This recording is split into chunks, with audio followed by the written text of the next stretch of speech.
எனக்கு ரொம்ப பயமா இருக்குங்க. இந்த கேஸ்ல கண்டிப்பா நான் தான் ஜெயிப்பேன்னு அவரு கான்பிடென்ட்டா சொல்றாரு. ஆர்த்தி, அவர் சொன்னா மட்டும் போதுமா? இங்க பாருங்க, நீங்க தேவையில்லாம ஸ்ட்ரெஸ் ஆகாதீங்க. நீங்க தானே சொன்னீங்க நல்லவங்களை எப்பவுமே அந்த கடவுள் கைவிட மாட்டாருன்னு. அப்புறம் எதுக்கு பயப்படணும்? அருண் நம்ம கூட தான் இருப்பான். நம்ம கிட்ட இருந்த அருணை யாராலையும் பிரிக்க முடியாது. இப்ப நான் சொல்றது கவனிக்க. எனக்காக கொஞ்சம் சரிங்களேன். போதும். உங்களோட இந்த சிரிப்பு தான் என்னோட மிகப்பெரிய பலமே. சரி ஆர்த்தி, நான் உங்களை வீட்டில் ட்ராப் பண்ணிடுறேன். குழந்தைங்க வந்துகிட்டே இருப்பாங்க. அது மட்டும் இல்லாம நானும் பேங்க்குக்கு போகணும். வாங்க.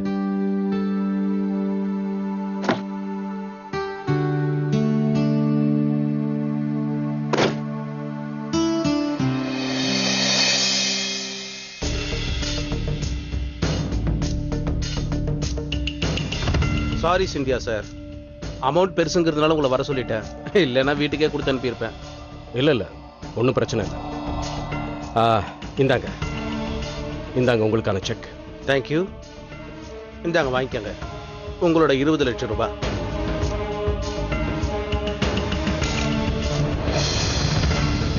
ஓகே.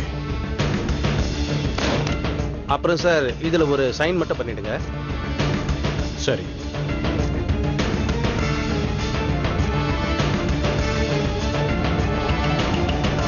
இந்தாங்க. Thank you. Okay sir, thank you so much. Welcome any time sir.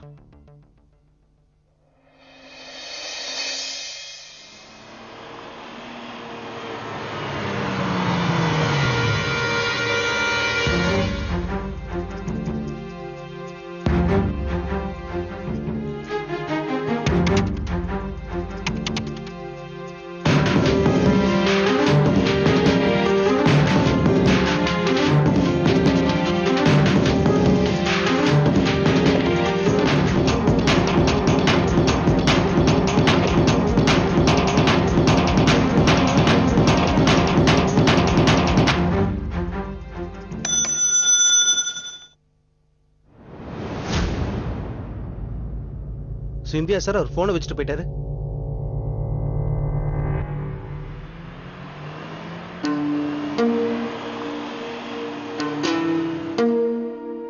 அடடா, என்னோட ஃபோனை மேனேஜர் கேபின்ல விட்டுட்டேன் போல இருக்கு.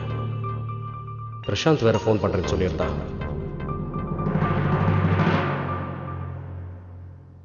ஆர்த்தி சொன்ன விஷயம் கரெக்டு தான்.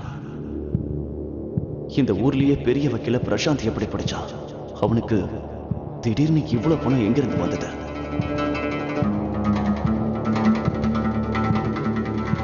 ஏப்பா, சிந்தியா சார் கிளம்பி போயிட்டாரா? போயிட்டாரு சார், இப்பதான் போறாரு. போயிட்டாரா? Yes sir. Rajesh sir, hello, எப்படி இருக்கீங்க? நான் நல்லா இருக்கேன். நீங்க எப்படி இருக்கீங்க? நல்லா இருக்கேன். நல்ல வேலை நீங்க கிடைச்சிங்க. சூரிய பிரகாஷ் சார் அவருடைய மொபைலை என்னுடைய டேபிள்ல மறந்து வச்சுட்டு போயிட்டாரு. இந்தாங்க. தேங்க்யூ. சரி ராஜேஷ் சார், உங்க வீட்டுல எல்லாரும் நல்லா இருக்காங்கல்ல? நல்லாதான் இருக்காங்க. ஏன் கேக்குறீங்க? ஏன்னா இப்பதான் சிந்தியா சார் அவரோட அக்கௌண்ட்ல இருந்து 20 லட்சம் ரூபாய் டிராப் பண்ணாரு. இது உங்க பர்சனல் ப்ராப்ளம் தான், ஆனா உங்க குடும்பத்தை எனக்கு நல்லா தெரியுங்கிறதுனால கேக்குறேன். அப்படிலாம் ஒண்ணும் இல்ல, நல்லாதான் இருக்காங்க. உங்களுக்கு தான் தெரியுமே, பிசினஸ்க்கு அடிக்கடி பணம் தேவைப்படும். கண்டிப்பா. நான் உங்களுக்கு ஏதாவது ஹெல்ப் பண்ணணுமா? இல்ல வேண்டாம், thanks. Please carry on. Okay, thank you. Bye. அப்பாவுக்கு எதுக்கு திடீர்னு இவ்வளவு பெரிய அமௌண்ட் தேவைப்படுது? ஒருவேளை அம்மாவுக்கு மறுபடியும் உடம்பு சரியில்லையா?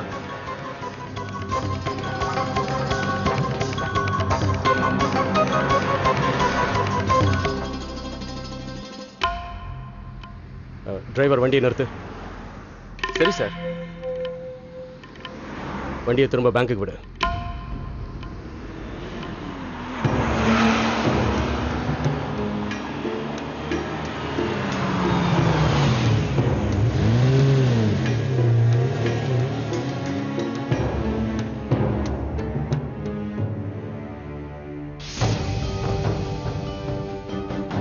நான் முதல்ல வீட்டுக்கு போய் அம்மாவை பார்த்தாகணும்.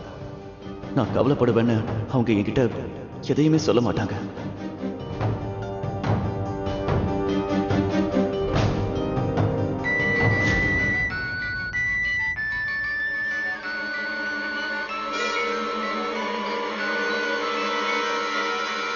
பிரசாந்தா, அவன் எதுக்கு அப்பாவுக்கு ஃபோன் பண்றான்? அப்பா கிட்ட அவன் என்ன பேச போறான்?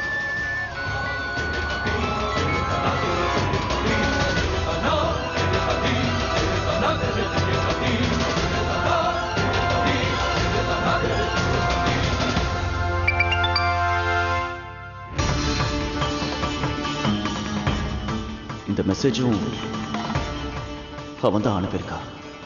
பிரசாந்த் இந்த விஷயத்தை வச்சு அப்பாவை தொல்லை பண்றானான்னு தெரியலையே. ஆனா அவனுக்கு அப்பாவோட நம்பர் எப்படி கிடைச்சது? நான் லாயர் சார் கிட்ட பேசிட்டேன். நீங்க சொன்ன மாதிரியே செஞ்சுட்டேன். அவர் இந்த கேஸை எடுத்துக்கிறேன்னு சொல்லிட்டாரு. கேஷை எப்போ கொடுப்பீங்கன்னு சொன்னீங்கன்னா நல்லா இருக்கும். அவர் எப்பவுமே அவரோட பீஸா அட்வான்ஸா வாங்கிடுவார்.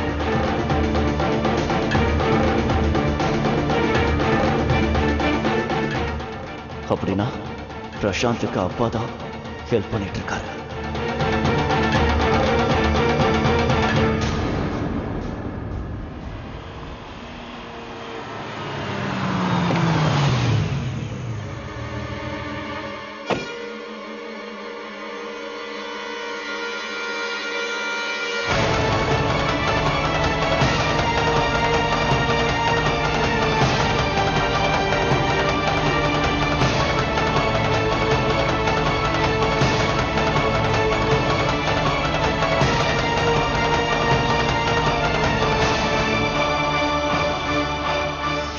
அப்பா,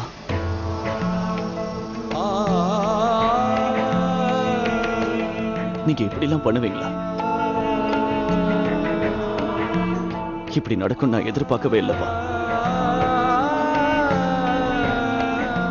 ஏன்பா? நான் ஒத்துக்கிறேன்ப்பா. ஆர்த்தி தப்பு பண்ணிட்டாங்க. உங்க எல்லாரோட மனசையும் கஷ்டப்படுத்திட்டோம். அதனாலதான் நீங்க கொடுத்த தண்டனைங்க நாங்க 2 பேரும் மறுக்காம ஏத்துக்கிட்டோம்பா. நாங்க எதுக்காக அப்படி செஞ்சோம்னா, நாங்க பண்ண தப்புக்கு அதுதான் பிராயச்சித்தம். நீங்க எங்க மேல கோவப்பட்டது, எங்களுக்கு தண்டனை கொடுத்தது எல்லாமே சரிதான்ப்பா. ஆனா இப்போ நீங்க தப்பு பண்ணிட்டீங்கப்பா. அந்த பிரசாந்தோட சேர்ந்துக்கிட்ட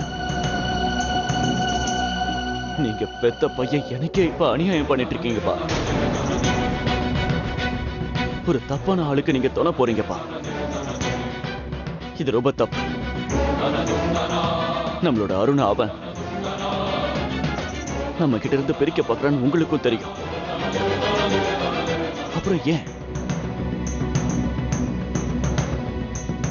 இப்படி பண்றீங்க? எனக்கு பதில் சொல்லுங்க.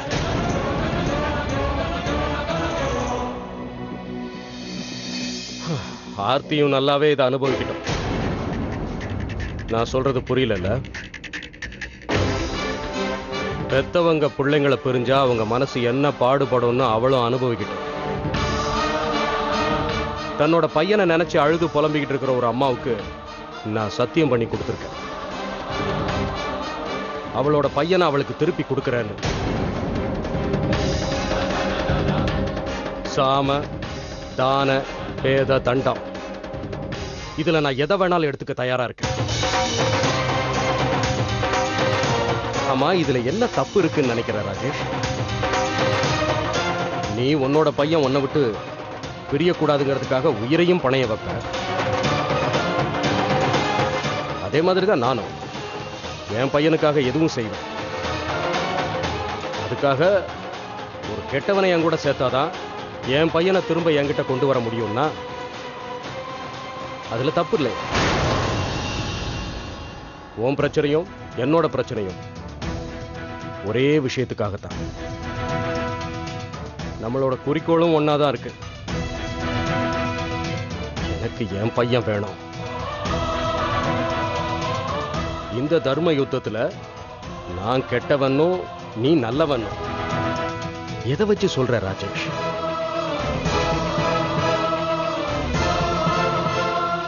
ஏன்னா இப்ப நான் உண்மைக்கு மட்டும்தான் தோண போறேன்பா. ஆனா நீங்க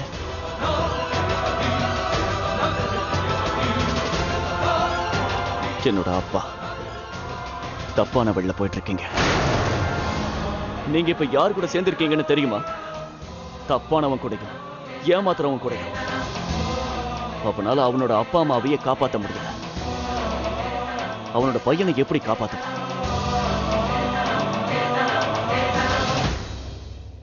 அத நீ சொல்றியா ராஜேஷ்?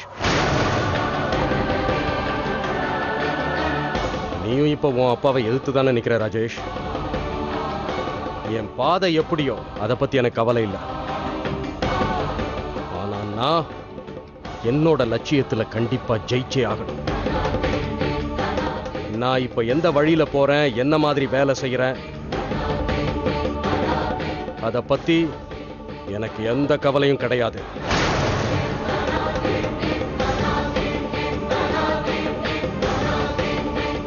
அப்படின்னா சரிப்பா, நான் சொல்றதை நீங்க கேட்டுக்கங்க.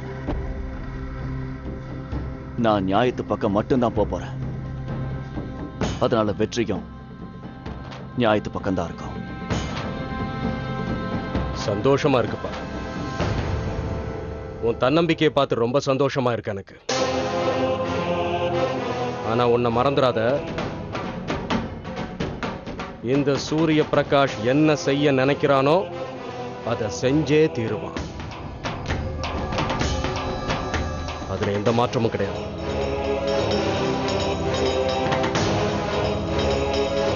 சரி, நாளைக்கு கோர்ட்ல தீர்ப்பு.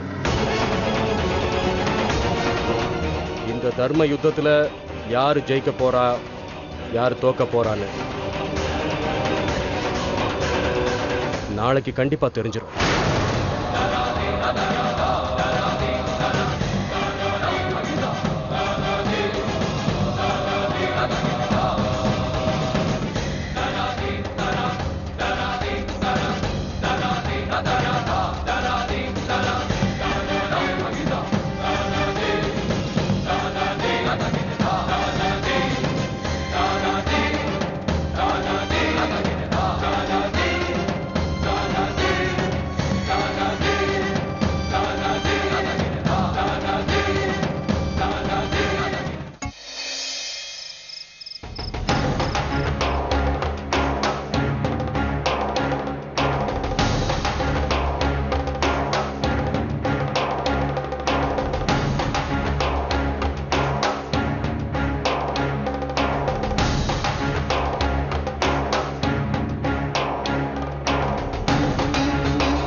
இது வரைக்கும் இப்படி ஆனதே கிடையாது ஆர்த்தி. ரொம்ப நேரமா இந்த கேமை விளையாடிக்கிட்டு இருக்கானா, என்னால இதை ஜெயிக்க முடியல. பார்க்கறதுக்கு நான் ஜெயிக்கிற மாதிரி தான் இருக்கு, பட் சேலஞ்ச் அதிகமாயிட்டே இருக்கு. இந்த கேமுக்கு முடிவு கிடைக்காதுன்னு எனக்கு தெரியுது. நிச்சயமா கிடைக்காது. இந்த கேம்ல நீங்க தோத்து போன மாதிரி அருணோட கேஸ்லயும் நாம தோத்து போயிடுவோம். நீங்க பயப்படுறீங்களா?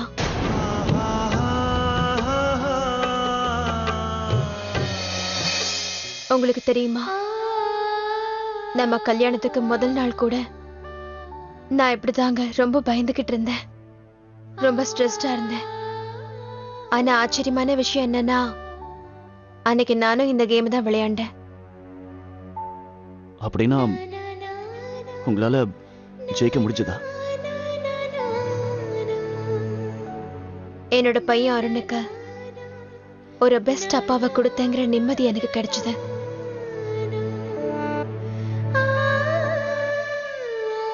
எனக்கு ஒரு விஷயம் புரியல ஆர்த்தி. இந்த கேம் ஒரு முடிவுக்கு வருமா வராதான்னு தெரியல. என்னோட முயற்சியில நான் ஏதாவது குறை வச்சிட்டேனா ஆர்த்தி?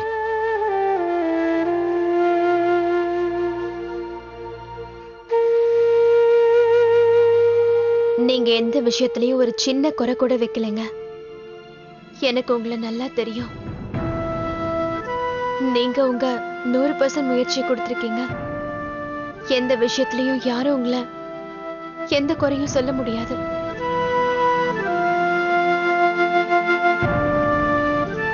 அப்பா நீங்க இன்னும் தூங்கலையா?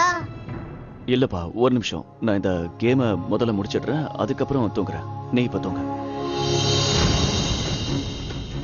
அப்பா நீங்க என்ன விளையாடுறீங்கப்பா? காட்டுங்கப்பா. ஒரு நிமிஷம் அருண்,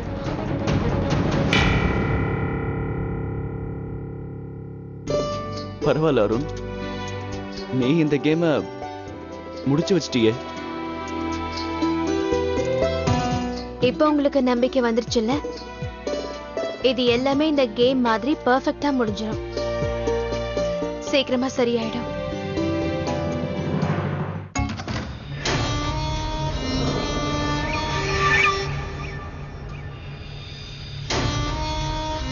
லைட் போட்டுட்டு வர வேண்டியதானே பிரசாந்த்?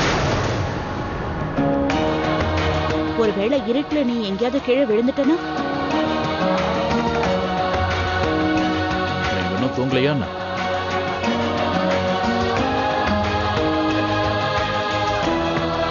உன்ன மாதிரி ஒரு பையனை பெத்தா என்ன மாதிரி அம்மாக்களுக்கு எப்படி தூக்கம் வரும்?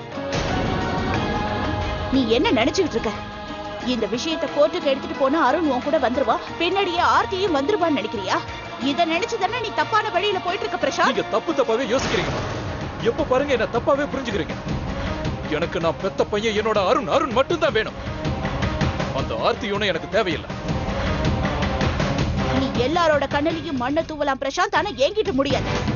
நான் உன்னோட அம்மா பிரசாந்த், உன்னை 10 மாசம் சுமந்து பெத்து எடுத்தவன். ஆர்த்தி உன்னோட வாழ்க்கையில மறுபடியும் கொண்டு வரணும்னு நீ கனவு கண்டுகிட்டு இருக்கல.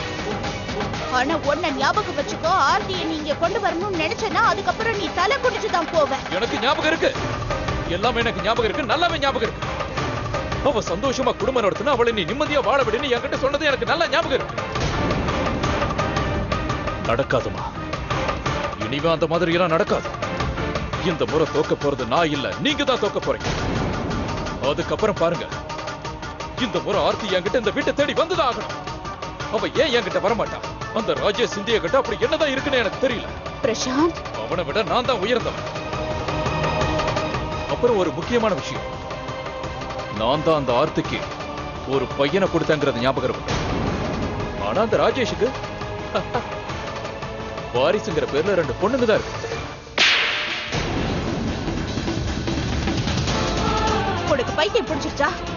உனக்கு மூளைகளை குழம்பி போயிடுச்சா? ஒரு விஷயத்தை நீ மறந்துட்டியா? உன்னை இந்த உலகத்துக்கு கொண்டு வந்தவ ஒரு பொண்ணுதான். அருண் உன்னோட பையன்னு நீ சொல்லி சொல்லி பெருமைப்பட்டுக்கிறியே, அவனை ஆர்த்திங்கிற ஒரு பொண்ணுதான் பெத்தெடுத்தாங்கிறத மறந்துடாத. அம்மா போதும். அட போடா, ராஜேஷ பத்தி பேசுறதுக்கு உனக்கு என்ன அருகதை இருக்கு? அவரோட கால் தூசிக்கு கூட நீ சமமாக மாட்ட பிரசாந்த். போதும். உன்னால ஒரு நல்ல மகனா இருக்க முடியாது, நல்ல கணவனா இருக்க முடியாது, ஒரு நல்ல அப்பாவா இருக்க முடியாது. மனுஷனா இருக்கிறதுக்கு கூட நீ லாய்க்கல. நீ தரங்கட்டு போயிட்ட பிரசாந்த். உனக்கு கொஞ்சம் கூட வெக்கமால இந்த மாதிரி எல்லாம் நீ நடந்துக்கிறது? வாயை மூடுங்க. போதும்.